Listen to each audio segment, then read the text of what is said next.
Aujourd'hui, j'ai fait un certain changement de plan. Quand j'ai commencé lundi, j'avais déjà commencé à méditer sur certains passages que j'avais à cœur de partager avec vous. Finalement, j'ai changé de plan. J'avais deux enseignements à propos du pardon que je voulais vous partager. Et c'est pas qu'on a appris à tout pardonner puis que ça ne vous concerne plus. Ça va être très pertinent de méditer là-dessus dans quelques semaines. Fait qu'on va y revenir. Mais je ne pouvais pas me résoudre à enseigner là-dessus cette semaine. Je l'ai donc reporté à plus tard. La dernière fois que j'ai enseigné avec vous ici, il y a environ un mois, on avait abordé la souffrance ensemble, il y a environ un mois. Puis Jeff aussi, lorsqu'il a enseigné les dernières fois, a abordé l'image du cep et les sarments, avec les branches, puis avec la notion de l'émondage. Quand Dieu coupe et taille des branches pour que ça porte plus de fruits, puis que ça fait mal. C'est une saison de grosses émotions, de grande libération et de grande guérison. On voit Dieu à l'œuvre, mais aussi de grandes peines et de souffrances aussi. Quand je parlais un peu avec Jean-François, Fabrice, avec d'autres personnes aussi du CE cette semaine, Jean-François nous disait que son père, lui, avait une terre quand il était plus jeune, et quand arrivait le printemps, il passait comme le gros... j'imagine que c'était plus qu'un râteau, là, s'il y avait une terre, là, mais je ne connais pas tous les bons outils pour faire ça, mais faire du déchômage, comme enlever la chaume qui est là, le gazon ou le foin qui est comme plus bon. Fait que ça fait comme de la chaume, du foin qu'on brûle, et ensuite de ça, ça permet à mieux pousser par la suite. Et c'est un peu cette image-là qu'on avait de grande joie, mais en même temps avec des grandes souffrances. Donc, aujourd'hui, ce que j'avais à cœur de partager avec vous, avec l'Église de Christ, c'est justement la souffrance, mais plus spécifiquement la souffrance de notre Sauveur Jésus-Christ. Plus particulièrement, en fait, un passage dans la lettre aux Hébreux qui est assez étonnant. Et c'est juste 3 versets qu'on va voir ensemble, qu'on va afficher à l'avant. Vous pourrez les lire avec moi. Vous allez voir, en 3 versets, il y a quand même du stock pas mal dans ces 3 versets. C'est dans Hébreux 5, les versets 7 à 9. Et ici, c'est la version qu'on appelle la version Semeur. Donc, il y a plusieurs différentes traductions, comme je dis, parce que des fois, les gens ils disent « Mais là, je suis supposé me fier à quelle version de la Bible? » C'est pas ça qu'on veut dire, c'est pas que ça change complètement le sens des mots. Mais si, par exemple, dans un passage, vous pouvez trouver quelque chose comme « Il y avait beaucoup de soleil », et dans une autre traduction, ça va être écrit « C'était ensoleillé ». Okay? C'est plus ce qu'on veut dire en termes de différence. Et je trouve que ici, la version Semeur démontre bien le sens du passage. Je lis avec vous, et c'est là-dessus qu'on va méditer aujourd'hui pendant notre temps ensemble. Ainsi, au cours de sa vie sur terre, Jésus, avec de grands cris et des larmes, a présenté des prières et des supplications à celui qui pouvait le sauver de la mort. Et il a été exaucé à cause de sa soumission à Dieu. Bien qu'étant fils de Dieu, il a appris l'obéissance par tout ce qu'il a souffert. Et c'est parce qu'il a été ainsi amené à la perfection qu'il est devenu, pour tous ceux qui lui obéissent, l'auteur d'un salut éternel. Juste dans ce passage-là, il y a des chances que vous avez au moins quelque chose à dire. J'ai-tu bien compris? Il y a peut-être une question ou au moins quelques questions qui ont été soulevées dans ton esprit. En voici 3 que moi, personnellement, je me dis peut-être que quelqu'un en ce moment se pose la question. C'est des questions que j'ai dû creuser un peu plus pour comprendre un peu mieux le sens de ce passage. Une des premières questions, c'est que c'est un passage qui nous parle d'apprendre l'obéissance dans la souffrance. Dans le premier verset, ça nous dit que Jésus, avec de grands cris, des grandes larmes, beaucoup de larmes et des prières et des supplications, a demandé s'il pouvait être sauvé de la mort et a été exaucé. Mais pourtant, on sait que Jésus est mort à la croix. Donc, a-t-il vraiment été exaucé? C'est une des choses, une des questions peut-être que tu as dans ta tête. Une autre question, dans le verset 8. Bien qu'étant fils de Dieu, Jésus, fils de Dieu, qui existe depuis la création du monde, a appris quelque chose, a appris l'obéissance par tout ce qu'il a souffert. Est-ce que ça veut dire que Jésus était désobéissant avant ça? Et l'autre chose, comment Jésus, qui existait avant la création du monde, a pu apprendre quelque chose de nouveau. Et une autre question au verset 9, et c'est parce qu'il a été ainsi amené à la perfection qu'il est devenu, pour tous ceux qui lui obéissent, l'auteur d'un salut éternel. Est-ce que ça sous-entend que Jésus n'était pas parfait avant de connaître la souffrance? Et bien sûr, à travers tout ça, parce qu'on va prendre un temps pour prier ensemble, à travers tout ça, à travers ces questions, ce n'est pas juste de la théologie. Comme Jean-François disait, le principe aussi de la théologie, c'est que ça a un impact dans la vie, que ça change la vie, que ça change nos cœurs. Qu'on puisse nous aussi découvrir pour la première fois ou peut-être redécouvrir comment la souffrance de Christ peut nous aider à supporter mieux nos propres souffrances et à mieux supporter les gens autour de nous aussi qui souffrent. Donc, prions.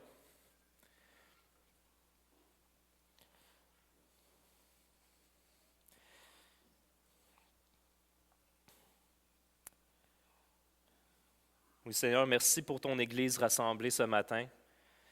C'est ton Église avec plusieurs dons. Merci pour les encouragements qu'on a pu recevoir de la bouche de Marjolaine ce matin, avec les instruments aussi de Marjolaine et Cynthia, avec les paroles de Michael. Ça, c'est un échantillon public des différents dons que tu as donnés à ton Église, Seigneur. Mais même à travers la souffrance, on se sent souvent aux limites de qu'est-ce qu'on peut faire par nous-mêmes, qu'est-ce qu'on peut faire pour aider les autres autour de nous. Et c'est quand on atteint cette limite, Seigneur, que tu nous renforces et que tu montres qu'on en a des limites. C'est pour ça qu'il faut s'approcher de toi, il faut dépendre de toi. Il faut s'approcher du trône et se rappeler que c'est toi notre Sauveur, notre Libérateur. C'est toi qui es le Consolateur, Seigneur, et tu peux faire ce que personne d'entre nous peut faire. Merci, Seigneur, d'être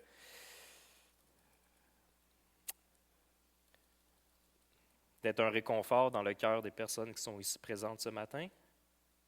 Peu importe les souffrances cachées, les souffrances dévoilées, les souffrances reliées à Michael et beaucoup d'autres souffrances aussi. On met tout ça devant toi. On veut approcher de toi et mettre nos souffrances au pied du trône en ayant confiance que tu es le consolateur. On prie ces choses au nom de ton Fils. Amen. Okay. Donc le passage qu'on vient de lire est dans la lettre aux Hébreux. Et si vous lisez l'ensemble de la lettre aux Hébreux, une des choses qui ressort le plus, c'est le fait que Jésus est le souverain sacrificateur. Le grand prêtre qui est l'intermédiaire entre Dieu et nous. Si tu nous visites pour la première fois, c'est peut-être des grands mots, ça, souverain sacrificateur, grand prêtre, etc. Je veux juste te donner une petite idée de qu'est-ce que ça veut dire. À l'automne dernier, ici à Ecclésia, on a fait une série dans Lévitique. Et on a vu qu'au temps de l'Exode, après la sortie d'Égypte, il y avait un système de prêtrise qui avait été mis en place dans le peuple d'Israël parmi les Hébreux dans l'Ancienne Alliance. Et le rôle du grand prêtre, ce que le grand prêtre faisait, c'était de représenter le peuple de Dieu et d'offrir en leur nom des sacrifices pour expier leurs péchés, pour pardonner leurs péchés devant Dieu. Mais ce prêtre-là, malgré qu'il y avait plusieurs choses pour le rendre qualifié à ce rôle de grand prêtre, demeurait un homme imparfait. Et son rôle servait à nous pointer vers la nécessité d'un grand prêtre parfait pour plaider notre cause devant Dieu. La lettre aux Hébreux nous présente plein d'aspects de Jésus qui fait de lui le parfait grand prêtre. Et un des aspects de Christ qui le rend parfait comme représentant pour les enfants de Dieu, c'est sa souffrance. Comme on avait vu tout à l'heure, et je le répète, ainsi au cours de sa vie sur terre, Jésus, avec de grands cris et des larmes, a présenté des prières et des supplications à celui qui pouvait le sauver de la mort. Et il a été exaucé à cause de sa soumission à Dieu. Je vais vous lire un passage qui nous décrit comment Jésus était juste avant son arrestation, qui allait le mener à la crucifixion, au jardin de Gethsémani. Dans l'Évangile de Marc, chapitre 14 et versets 35 à 36. On peut voir que Jésus, quand il s'approche de son Père, il avança de quelques pas, se jeta contre terre et pria que si cela était possible, cette heure s'éloigne de lui. Il disait « Abba », Abba c'est papa. « Abba, Père, tout est possible, éloigne de moi cette coupe. Toutefois, non pas ce que je veux, mais ce que tu veux. » Jésus était pris d'angoisse et de frayeur face à l'idée d'aller à la croix, face à l'idée de subir le jugement de Dieu et face à l'idée d'être séparé de Dieu en portant nos péchés à la croix. Mais il dit toutefois à son Père, « Non pas ce que je veux, mais ce que tu veux. » Il s'en remet complètement à la volonté de son Père et s'offre volontairement comme sacrifice pour nos péchés. Jésus comprend notre détresse. En fait, nous, on ne peut pas comprendre la détresse de Jésus. Jésus a vécu une détresse beaucoup plus grande que n'importe quel homme pourrait supporter. D'où le fait que Jésus était non seulement parfaitement homme, mais parfaitement Dieu aussi pour supporter ce jugement sur la croix. Il comprend notre détresse, mais sa souffrance a excédé toute souffrance que nous pouvons vivre. Dieu pouvait le sauver de la mort et il a été exaucé à cause de sa soumission à Dieu. Et Jésus est bel et bien mort. Jésus est mort, il devait mourir pour être le sacrifice ultime pour nos péchés. Il est bien mort, mais maintenant qu'on parle de Jésus, on ne dit pas qu'il est mort, parce qu'il est ressuscité des morts. Jésus est mort, quand on dit Jésus est mort, non, Jésus est vivant. Amen? Jésus n'est pas mort, il est vivant. Et non seulement vivant, mais il est vivant, il règne sur le trône à la droite du Père. Il intercède comme souverain sacrificateur, comme avocat pour plaider notre cause auprès du Père. Il a vaincu la mort en étant le premier des ressuscités.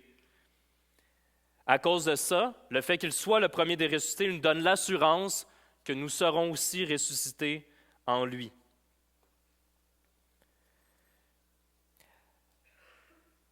Le verset qui était plus difficile à comprendre dans mon cas, même si je savais ce que ça ne pouvait pas dire, mais rendu là, il faut quand même pouvoir se l'expliquer à soi-même pour pouvoir l'expliquer à d'autres. Bien qu'étant fils de Dieu, il a appris l'obéissance par tout ce qu'il a souffert. Non, Jésus n'était pas désobéissant avant d'aller à la croix. Au chapitre avant, qu'est-ce qu'on va faire? Là, je vous avais passé un passage dans le chapitre 5 de la lettre aux Hébreux, mais dans le chapitre 4, on voit clairement que Jésus n'était pas désobéissant. Un peu plus tôt dans la lettre, on lit en effet, « Nous n'avons pas un grand prêtre incapable de compatir à nos faiblesses. Au contraire, il a été tenté en tout point comme nous, mais sans commettre de péché. » Il a été tenté. Il comprend la tentation, mais sans commettre de péché. Il n'était pas désobéissant donc. Approchons-nous donc avec assurance du trône de la grâce afin d'obtenir compassion et de trouver grâce pour être secouru au moment opportun. Jésus a été tenté, il connaît les tentations de l'expérience humaine. Il est capable de comprendre nos faiblesses sans avoir commis de péché. Donc, comment on peut dire qu'il a appris l'obéissance à travers la souffrance? Comme on avait dit, juste le fait de considérer que Jésus a tout le temps existé, qui était là avant la création, mais qui a appris quelque chose, c'est difficile à comprendre. L'incarnation, le fait que Jésus, Dieu, s'est fait homme, c'est un mystère. Déjà, c'est normal qu'il y a des affaires qu'on fait comme « je ne comprends pas, c'est difficile à processer ». C'est un mystère, l'incarnation. Mais ce qu'on peut comprendre, c'est qu'à travers l'incarnation, parce que Jésus est devenu homme, une chose qu'il a pu apprendre, c'est la souffrance. Et c'est pour ça que quand on dit, c'est parce qu'il a été amené à la perfection qu'il est devenu pour tous ceux qui lui obéissent, l'auteur d'un salut éternel. Ça ne veut pas dire que Jésus a été amené à la perfection dans le sens qu'il n'était pas parfait avant ça, qu'il était imparfait. Ça veut dire qu'il a été amené à la perfection dans le sens que le fait qu'il ait résisté à la tentation, dans le fait qu'il ait souffert, dans le fait qu'il ait obéi volontairement et pleinement à la volonté de son Père, l'a rendu parfaitement qualifié. Parfaitement qualifié pour quoi? Parfaitement qualifié pour tous ceux qui lui obéissent. Parfaitement qualifié comme l'auteur du salut éternel pour tous les enfants de Dieu. Il est l'auteur du salut pour tous ceux qui veulent obéir au Père. Donc on peut dire qu'il nous montre par son exemple à travers l'obéissance et la souffrance. La souffrance, ce n'est pas quelque chose que l'on souhaite. Ce n'est pas quelque chose qu'on court après ça. Et c'est quelque chose qui nous prend souvent par surprise. J'avais écrit ici « Peut-être que vous souffrez ». Je ne vais pas dire peut-être, je sais que plusieurs souffrent en ce moment. Et si vous ne souffrez pas directement, peut-être aussi que vous souffrez de voir les autres souffrir.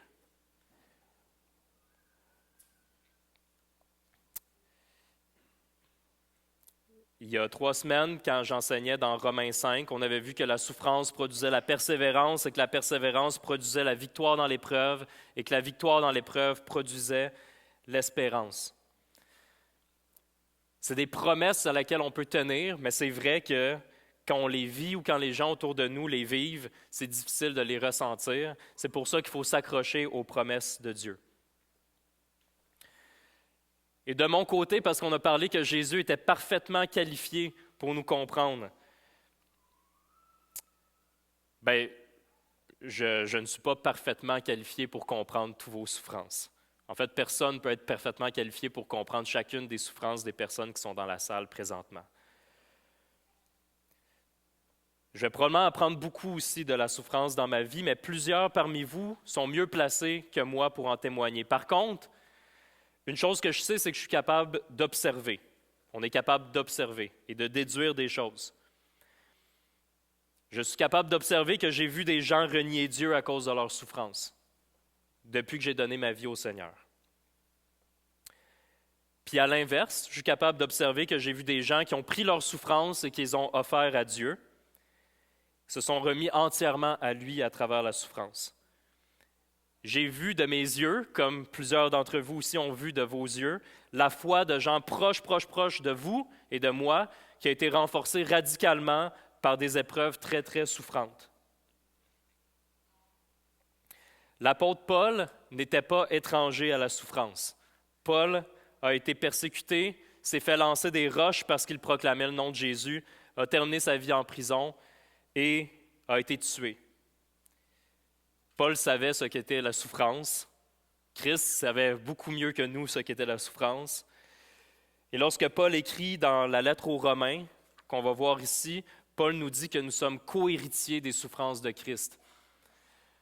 Dans Romains 8, les versets 16 à 17, l'apôtre Paul écrit « L'Esprit lui-même rend témoignage à notre esprit que nous sommes enfants de Dieu. Or, si nous sommes enfants, nous sommes aussi héritiers. Héritiers de Dieu et co-héritiers de Christ, si toutefois nous souffrons avec lui, afin de prendre part à sa gloire. » Qu'est-ce que Paul fait ici? Paul nous dit qu'étant co-héritiers avec Christ, nos souffrances ne servent pas à rien. Nos souffrances ne sont pas en vain. Nous souffrons avec lui afin de prendre aussi part à sa gloire. Paul garde ses yeux fixés sur les promesses de Dieu. Malgré ses souffrances intenses, réelles, il se disait, tu sais quoi? Ça ne fait pas le poids à comparer à prendre part à la gloire de Dieu. Et à ce moment, c'est impossible pour moi de ne pas penser à notre frère Michael. Aussi, je vais vous avouer que généralement, quand je parle à des gens de quelqu'un d'autre, je demande la permission en premier à la personne pour partager son témoignage. Je n'ai pas pu avoir une permission auprès de Michael, mais je sais que c'est ce qu'il aimerait qu'il soit partagé aussi ce matin.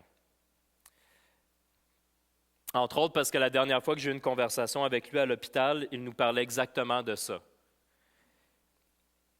Honnêtement, la discussion qu'on a eue ensemble a probablement beaucoup influencé ma préparation pour ce matin. Parce que quand je pensais à Paul ici puis que je voulais vous partager ça, c'est que Michael nous partageait que lors de certains moments de souffrance, il a beaucoup médité sur la souffrance de l'apôtre Paul. Ça lui a permis de remettre en question ou de remettre en perspective sa propre souffrance. Ce n'est pas que je suis en train de vous dire qu'il n'a pas vécu des souffrances. Il a vécu des souffrances, Michael, mais la parole de Dieu l'encourageait et l'exemple de Paul l'encourageait.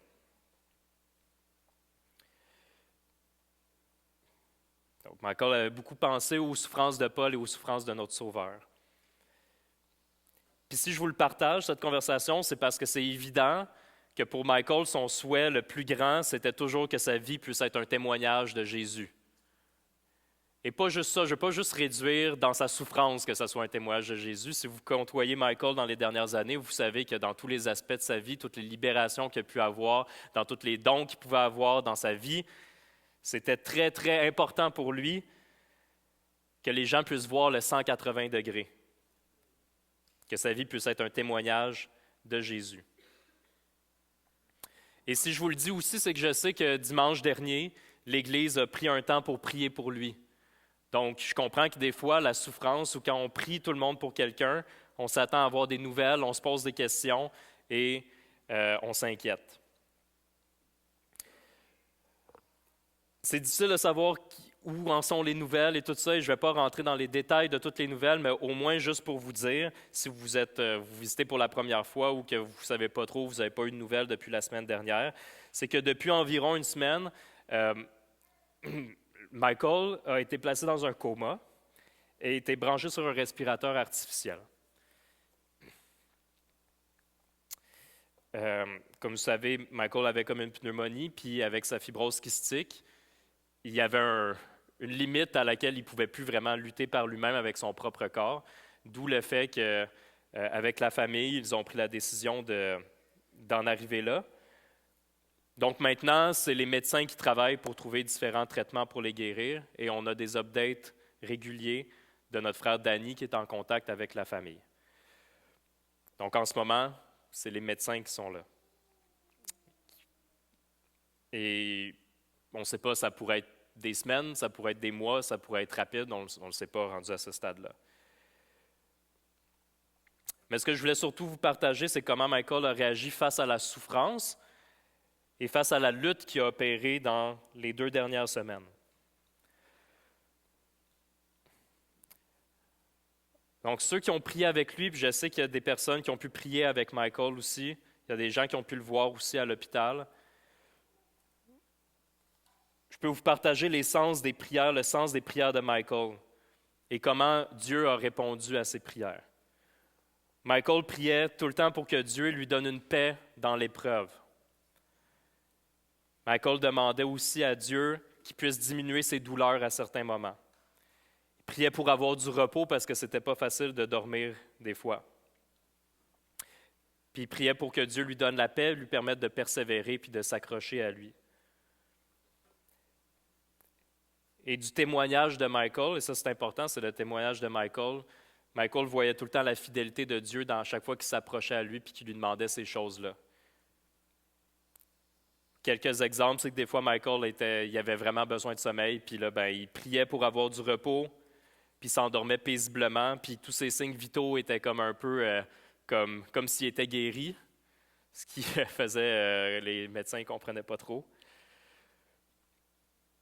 Aussi dans son cœur, parce que parfois il y avait des frustrations face au traitement des médecins ou qu'au départ, les médecins, peut-être qu'ils ne prenaient pas assez au sérieux sa condition, puis ils remettaient ça dans les mains de Dieu, puis ils disaient, je le sais que moi, je leur aurais donné un char, mais ce n'est pas ça qu'ils donnaient. Puis ils leur donnaient de l'amour, puis ils leur parlaient de Jésus. Et à ce moment, ce que j'aimerais, c'est que j'aimerais qu'on prenne un temps de prière, un temps de prière seul ou un temps de prière avec tes voisins, un temps de prière pour prier pour Michael et sa famille ou pour prier pour vos propres souffrances ou pour prier pour les souffrances de la personne à côté de toi. C'est selon. Mais juste un temps qu'on peut aller dans la présence de notre Seigneur, selon ce que vous avez déjà sur votre cœur, pendant que vous entendiez la louange, pendant que vous entendiez ce message, vous avez des choses sur votre cœur par rapport à la souffrance, j'aimerais qu'on le mette au pied du trône avant qu'on conclue ensemble. Donc, prenons un temps de prière.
Amen. Merci Seigneur. Peut-être aussi, je vais vous encourager, après qu'on ait passé le temps ensemble, j'imagine aussi qu'à travers vos discussions aussi, quand on discute les uns les autres, peut-être d'autres moments spontanés de prière que vous allez avoir les uns les autres après notre temps ensemble. Si vous voyez que vous êtes en train de partager des choses avec des gens puis que ça devient trop, n'ayez pas peur aussi d'arrêter puis de prendre des temps de prière spontanés comme ça puis de remettre ça dans les mains de Dieu. Je vais conclure, je vais demander à Marjolaine et Cynthia aussi si vous pouvez vous approcher pour qu'on termine ensemble aussi en louange. Je vais conclure avec le dernier. Je vais juste ramener Alain pour Hébreux 4, 15 à 16. Ça devrait être oui. Merci beaucoup. Je vais revenir avec ce passage-là, insister sur ce passage-là, que ce soit la chose que vous repartiez avec à la maison, qu'en effet, Jésus n'est pas un grand prêtre incapable de compatir à nos faiblesses. Au contraire, il a été tenté en tout point comme nous, mais sans commettre de péché. Approchons-nous donc avec assurance du trône de la grâce, afin d'obtenir compassion et de trouver grâce pour être secourus au moment opportun.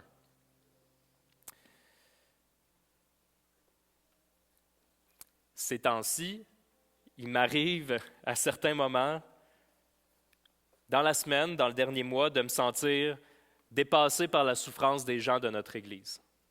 Puis je sais que je ne suis pas le seul qui ressent ça, parce que je sais qu'il y en a plusieurs qui en témoignent puis qui en parlent, qui trouvent que c'est beaucoup. Puis on est aussi plusieurs des fois à se demander qu'est-ce que je peux faire pour aider mon frère? Qu'est-ce que je peux faire pour aider ma sœur en Christ qui souffre en ce moment? Puis on fait des choses. On se dit, mais je peux les visiter, je peux leur écrire, je peux prier avec eux, je peux leur proposer des ressources, des bonnes ressources comme une thérapie, comme un livre chrétien qui m'a vraiment édifié, comme un passage biblique qui est encourageant. Et c'est toutes des choses qu'on s'encourage à faire, c'est toutes des bonnes choses. Mais on dirait que même en les faisant, on sait, en les faisant, que ça a un impact qui est limité. Des fois, on fait ces choses-là, on retourne chez nous, puis on a l'impression que ça n'a pas fait de différence. Quand on disait tantôt dans la prière qu'on arrive à nos limites, ben, je pense qu'on a nos limites en pleine face dans certaines circonstances. Puis réellement, le meilleur conseil qu'on peut se donner mutuellement, c'est le conseil qu'on voit ici, le conseil de la parole de Dieu, qui nous dit que face à la souffrance, ce qu'on peut faire, c'est de s'approcher avec assurance du trône de la grâce pour obtenir compassion et de trouver grâce pour être secouru au moment opportun.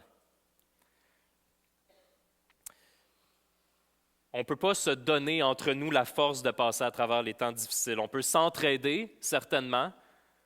On peut très certainement s'entraider. Et même, je dirais que peut-être qu'il y en a que vous êtes là puis vous êtes comme « Ah, ben écoutons, moi, je ne dois pas être à la même église que tout le monde. » Parce qu'il y en a des fois qu'on est dans un moment de nos vies que ça va super bien puis qu'on est là pour encourager les autres.